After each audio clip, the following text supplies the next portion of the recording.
My name's René Carriol, and it gives me great pleasure to be here at Danske Bank to speak to the 30 under 30 leaders who are driving a very special climate change agenda here in Belfast.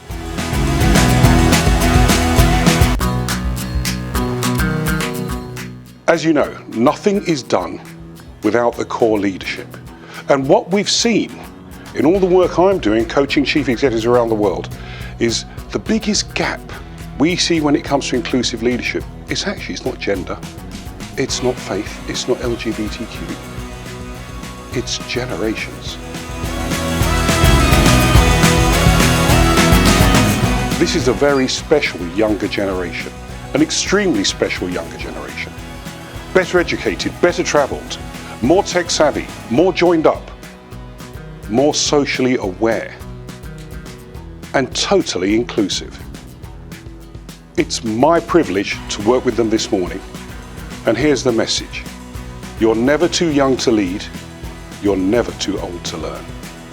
They are our future.